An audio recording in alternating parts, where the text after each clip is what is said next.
Hi there. I see you. Just a little disclaimer before we get started. I'm not a doctor, psychologist, or psychiatrist for that fucking matter. As if you couldn't tell, am I right? Any of the conclusions I come to in any of these videos are simply my opinions and best educated guesses. Okay? None of these conclusions I come to are absolute, definitive, or set in stone. And they also might change after I've received my own personal consultation with a professional. The purpose of this video series is to allow me an emotional release and is purely for entertainment purposes only. Please consult your own medical professional if you think you may relate to or identify with in any way with any of my experiences or observations, okay? With that being said, thank you so much, and now on with the video. Just a couple quick notes before I begin. To my friends and family, to those I love, loved, lost, or who have fallen and are no longer here with us, I love you. I know you love me too. The past is the past, so don't take anything personal. What happened, happened, and I still love you. So please, don't take pity on me, nor apologize. Unless you feel you need to for yourself, then by all means.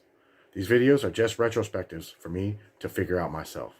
To my audience, I don't know everything. I'm still learning.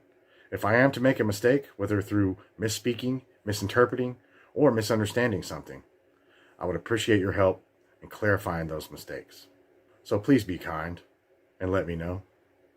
Leave your response in the comments down below so that I can correct it, and as a person I can grow. Thank you in advance. Now on with the show.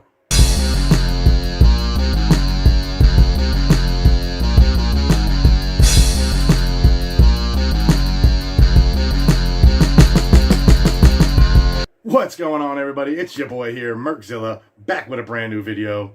Now, I have been working on this one for quite a while, and it's very important to me. As you know this already if you caught my last video. If by chance you missed it, pause this video, go watch it, okay? When you're finished checking it out, come back here and hit the play button. It's kind of a preference to this video and the rest of the videos in this series. So, I know you want to stay caught up and know what's going on. Am I right? Right?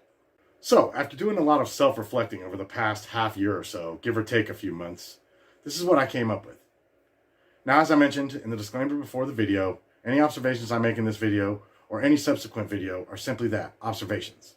I want to use these observations to help me identify my past traumas and any of their corresponding behavioral patterns. One thing they are most certainly not are excuses for past and present mistakes, failures, and shortcomings. I take pride in the fact that I own up to my mistakes and genuinely want to correct them and make things right when possible. If we can't acknowledge our mistakes, how can we ever move forward and grow as a person? I do hope by shining light on the past, I can illuminate and correct the present to help spare my future. The videos in this series are autobiographical in nature. I try to keep everything as organized as possible. Hopefully it's somewhat coherent and easy to follow. Now, I'm not going to waste any more time, so without further ado, let's jump right into it. I'd like to start off by telling you, the viewer, a few facts about me. Hopefully this will help you understand where I'm coming from when it comes to some of the conclusions and positions. I'm not a religious person. Not against it, just not really my thing. I would consider myself more of a spiritualist or even an agnostic. I also believe there is some truth in astrology as well as the Myers-Briggs personality types. I know some people watching may have just rolled their eyes at this.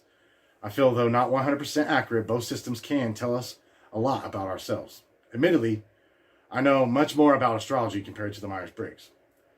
My sign, or as most adept astrologers watching would call it, my sun sign, is Scorpio. I may do a video later on about my birth chart, but for now, you will have to do your own research. I do feel it's important to bring up since I reference it here and there. When it comes to the Myers-Briggs, I'm ENFJ or INFJ. I fluctuate between extrovert and introvert, depending on the social setting, environment, or function, and people I'm around, which makes me an omnivert. I guess. I don't know, never heard the term. Now to let you all in on a little secret about me. I have trust issues, like super ultra mega bad. That's like the number one reason I'm making these videos, to face my fear head on. And what better way to do so, all right, than putting this out there for the whole world to see. I'm also a man of extremes. It's always, oh, not with me, baby.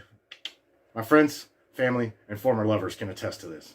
Oftentimes, I ended up putting them through unwarranted stress for no other reason at all other than that's how my brain, personality, psyche, or whatever works. I see how it's wrong, but I've not figured out a way to curb my enthusiasm. Now, if you did some homework about Scorpios, you can already see some typical behaviors of a person born under this sign. If you guessed that trust issues and the sign of extremes, then you, my friend, get an A+. Now, let's go ahead and talk about my childhood, shall we? I'm an only child. Growing up, there were no kids my age to play with in my immediate area. You know, like next door or 2 houses down from me. So I had 2 options. Play by myself, which I frequently did, or the preteen and teenage boys who lived next door. I was 3 to 4 years old during this time. They taught me lots of things I shouldn't have been learning at such a young and impressionable age. Mainly the use of swear words and showing me adult magazine. One day, while running around our shared side yard, burning off that little kid energy we all know and love, but can't seem to figure out where the fuck kids get it all from, there was an accident. You see, my neighbor were playing a pickup game of baseball, and little old me got too close to home plate. As the middle brother swung the bat, I was running past. Ding! The backswing connected with the side of my head, and I was out cold. Not sure how long I was out for, but when I came to, they were standing above me. Their father helped me up. The boys begged and pleaded with me not to tell my mother. I quickly ran home. I don't remember if my head hurt or if I even told her. Now, I'm not quite sure if this event has anything to do with my development or my personality or how my brain would function going forward, but I felt it was important to know overall in the grand scheme of things. I believe it is safe to assume that I had a concussion. Moving on. Now, my parents were never married and never really together. My mother, however, did get married when I was really young. My stepdad was an alcoholic. When drunk, he was both physically and verbally abusive to my mother. I believe I was maybe 2 or 3 years old when I actually witnessed him striking her. He stormed out of the house right afterward. I hugged my mother while she sat on the floor crying. I did my best to console her. This wouldn't be the only time I would be calm and console a female family member after a traumatic experience. Foreshadowing. I hated seeing my mother like this. It really made me feel helpless and sad. I knew from that moment on I would never hit a female. Instead, I'd do my best to be a protector.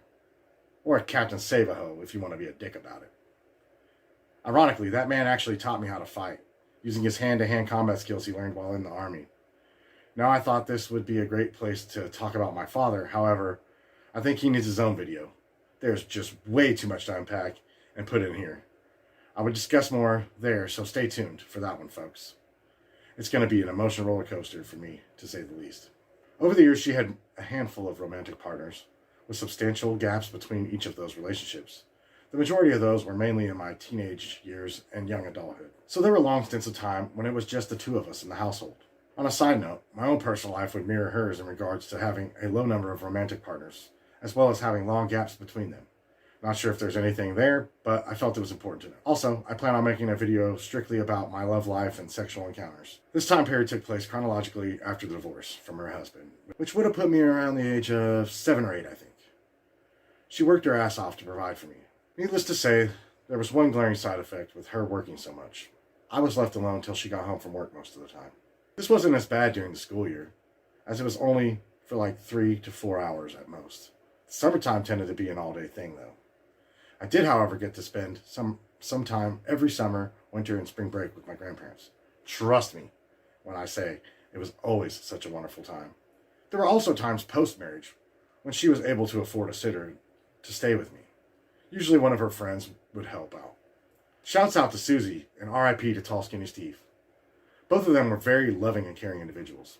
They enjoyed my company despite my orneriness, just as I did theirs. These instances were a luxury due to our very low income status. We were some broke-ass motherfuckers. When my mother had downtime from work, she wanted to do what anybody who works doubles or 2 jobs wants to do when they get home. Housework. Just kidding. She wanted to relax, you know. She needed to relax, recoup, and unwind from the day or the week, charge her batteries, which meant she didn't want me in her hair. She needed space to decompress. I remember playing in my room and coming out to share whatever I was doing, usually using my vast and wild imagination honed over years of spending time alone to build a spaceship with my Legos or draw a sports car on my art pad. She would always tell me, "Good job," or "Neat," or "Wow, cool, son." However, after that, it was always, "Okay, now go back to your room and play, sweetie." This made me feel very alone, on top of the loneliness I already felt, but I did as I was told. It wasn't until I started looking back on my memories and applying what I learned by going down the rabbit hole of psychology here on YouTube that I made some huge discoveries about myself and my behaviors. Now, before I go any further, I feel it is of utmost importance to let it be known that I love my mother to infinity. I hold no resentment, ill will, or negative energy towards her. In fact, I'm very proud to have her as a mother. She made tons of sacrifices over the years, just so I could have the bare essentials, roof over my head and food in my belly. I know she did the best she could.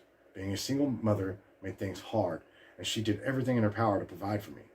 She would walk to work, or even, when she could afford it finally, got a bicycle to ride the 7 to 12 miles to work. I love her so much. It's because of those sacrifices and her dependability, both qualities I latched onto, that formed me into the man I am today.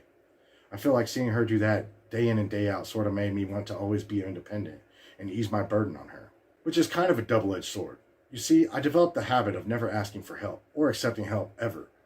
I prefer to put the weight of the world on my shoulders. It's this mindset which I believe may have partially helped form my people-pleaser mentality, as well as my anxious avoidant attachment style. Always wanting to help and not hinder sort of became my internal mantra. Now I bet you're thinking, what about those trust issues you were talking about in the beginning? You haven't mentioned them not one time. And to you I'd say, you're right. On time. Because now it's the perfect time to segue into the trust issues, or lack thereof. You see, my mother was the black sheep of our family, while my extended family on my mother's side were country folk, God-fearing people of the earth who ranched or farmed and chose the simple yet hard work of small-town life. My mother, on the other hand, always had an eye for the big city. So when she turned 16 or 18, she left for bigger and better things. First moving to a slightly larger town to finish high school, and then to a bigger city. Well, big for a Midwestern flyover country type of city. Anyone who lives in any city in the world knows it isn't always sunshine and rainbows, even in the early 80s. The city she moved to was no exception. There was always a seedy underbelly just lurking below the surface. Now, don't get me wrong, or get it the wrong idea. My mother wasn't a criminal by any means. She was born in 1959 and was a child of the 60s. She fancied herself a hippie, or a child of love, or a flower child, if you know what I mean, with the flower power. Now, she kept her extracurricular habits a secret from her parents, which meant I had to keep it a secret too. My mother used to always tell me the phrase, loose lips sink ships. Thus began my journey of living a double life. At home I acted one way, but when I went out to visit my grandparents or went out in public, I kept things close to the chest. Tangent time for a tangent. Before I continue, I feel I should give some background on my grandparents. As I stated earlier, I would visit my grandparents for holiday breaks at school. They lived in a quiet, small Midwestern town, a farming community with a prison at the edge of town. It was very lonely there. I had only a couple of friends throughout my entire childhood. 2 brothers, and a set of 3 siblings, the oldest being a girl with 2 younger brothers. Neither set of these friends lived in town during the same time period. Both sets moved away. I spent a lot of time skating, both inline and boarding. Most of the time, when I wasn't playing outside or playing with my toys inside, I got to spend time with my grandfather. He got up early every morning at 3 a.m., cooked breakfast, made coffee, and read the paper. I wouldn't be awake till like 8-ish. After I ate, I would travel with him out to work on the family's farm. We'd fix whatever needed to be fixed, and then head back to town for lunch, or as they called it, supper. My grandfather didn't necessarily have anger issues, but he did have a short fuse, which I also had until I reached adulthood, though it still seems to pop up from time to time when I'm driving. I know I get that from both my grandparents and my mother. Now, I know I said those boys taught me how to cuss and swear, but watching my grandfather work on things taught me how to perfect it. See, my grandfather would be working on something mechanical, and if it wasn't coming apart or going back together right, he would get frustrated, and his temper would flare up quickly. That's when I heard the most beautiful combination of curse words to ever be put together in the modern age. The first time I heard it, I was 3 or 4 years old. Oh yeah, before I grace you with this cacophony of curse words, I should probably tell you that my grandparents were alive back in the Jim Crow era. So they were borderline racist, but for sure 100% were prejudiced towards blacks and Mexicans. They were never openly rude or used slurs directly at them, which is why I don't believe they were full-blown racist. I also think my grandfather may have worked with both races on the pipeline at some point. Perhaps I could be seeing things through rose-colored glasses, causing some sort of denial. I don't want to believe that they were that way because they're my family. No one wants that for their family, you know? Still, they were always nice to my black friends, even taking us out for dinner and such on my birthday. I brought all that up so I could say, trigger warning, the combo does contain the N-word. I didn't say it just then. I do, however, feel it is important for the flow of the curse word combination to say it in the sequence. So, you've been warned. The combo went as follows. You motherfucking titty sucking two ball bitch ass fucking whore. Hopefully you understand my wonder and amazement as a 3 to 4 year old child hearing all these curse words, which I know are bad and I'm not supposed to say. Needless to say, from that day on, I cursed like a sailor. All my teachers from pre-K to high school can vouch for me there. Sorry to any of my black and brown viewers. Hopefully you get the point I was trying to make and understand that I wasn't saying it out of malice or to be edgy. Seeing their behavior actually made me wonder how someone can hate or judge someone that they don't know simply based on their skin. Even as a child, I knew this was wrong. Luckily, the neighborhood I grew up in was very diverse. African Americans, Mexicans, Asians, and whites all living together in mostly harmony. Gangs run amok in the late 80s and early 90s, so there was still some racial divide between those types of groups. Us regular people got along just fine and looked out for one another, some of which I still consider part of my family to this very day. The last two statements I feel our world strongly lacks nowadays, but that's another video all on its own. Sorry about cucking you back there by getting distracted and going on a long-ass tangent. I was supposed to talk about my trust issues. Guess you shouldn't have trusted me. Hey. I'm only kidding. Where do I begin? So, I told you about my double life that I was living. Well, this is where my grandma makes her entrance. My grandmother was a small lady, but was fiery, just like my grandfather. She was also very nosy. When I come to stay with them every night before bed, we had this ritual. She called it rock and talk. She would sit in the lazy boy chair and I would climb up on her lap and we'd rock and talk. She would ask all kinds of questions, trying to get information about my mother, since she didn't tell her parents much when they talked, even though they did speak often. Eventually, she asked the right questions and I accidentally told her about my mother's pot smoking habit. These lips sank the ship that night. Obviously, there was fallout from this and threats of taking me away from my mother. My mother wasn't mad at me. She knew what happened. However, I took it hard. I felt I had let her down, big time, due to the circumstances and the gravity of the situation. From then on, I began to internalize everything after that, never telling anyone anything of substance. I believe this was also the solidification of my anxious avoidant attachment style. From then on, I became a lockbox of emotions and secrets from both mine and others. Being a Scorpio also compounds that lockbox's effects. I feel there's an argument to be made from a nature versus nurture standpoint of view when it comes to my belief of it being part of my Scorpio placement. I would love to hear anyone's thoughts in the comments down below about this. It's kind of above my mental pay grade, but I would love the insight for sure. Just be sure to explain it to me like I'm 5 years old, okay? So to this very day, I find it hard to tell my family, friends, and significant others how I feel or what is going on in my life. The few times I attempted to open up to people, they were very dismissive, seemed uninterested, or too preoccupied in their own life to take the time and listen. So in turn, if I let anything out, I am usually very vague or omit a lot, as to not be a burden on them and to protect this insecurity. If I do ever end up bringing it up, it's usually days, weeks, or even months later when I am over it completely and I feel comfortable about talking about it. I never do this looking for empathy or an apology. For me, it's about releasing those feelings. I'm only looking for listening and understanding. I'm usually well over whatever happened with the emotions or situations. No matter how I preface it or kind I am when bringing it up, it still seems to come off as an attack. For this never goes over well, and every time I do, it ends horribly. Well, guys, I think I'm going to wrap this up here. But before I go, I will tell you one more story about my grandmother. Before I say anything more, I just want to say I think this story is funny and reminds me of The Simpsons. Now, remember earlier when I mentioned I had to console another female family member after a traumatic event? And I also told you my grandmother was fiery, right? So one time, when I was staying with my grandparents, my grandmother was making me some supper. She made me a nice warm bowl of Campbell's tomato soup and grilled cheese. We got into it because I didn't want to eat the soup because it was a tomato. I was a bratty-ass, picky little kid. What do you expect? God rest her soul. She would always argue the soup was vegetable anytime I told this story at a family function. At some point, she had enough of my shit. She reached across the table with both hands, grabbing my neck and began choking me. It was just like the way Homer chokes Bart on The Simpsons. I mean, it really was. Shaking me back and forth, tongue hanging out, flopping around. It only lasted for a few seconds until she realized what she was doing and let go. She broke down crying, while I got up, as stoic as can be, and hugged her.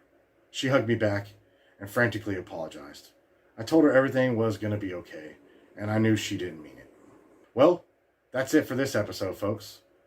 I didn't mean to end it on a dark note there, just the way she goes sometimes. Like I said, I myself find it funny when I look back at it. I hope you enjoyed our time together and possibly learned something from it. I feel I've identified a few of my issues and understand what may have caused them. For me, it was just nice to talk about it and get things off my chest for once. Even if there is no one in this room to listen to me while I record this, or even if I put this out and I'm only talking to the void that is the internet, I still felt some release. I really appreciate you guys for watching. If you happen to make it this far, leave a dope for Homer in the comments down below. This will let me know who my real ones are. Alright? Don't forget to like and subscribe if you aren't already. Please share this video so we can grow this community. That way, together, we can start to break down the stigma surrounding mental health. Thank you all once again for your time and your patience. That's it for now. And don't forget, love, peace, and unity.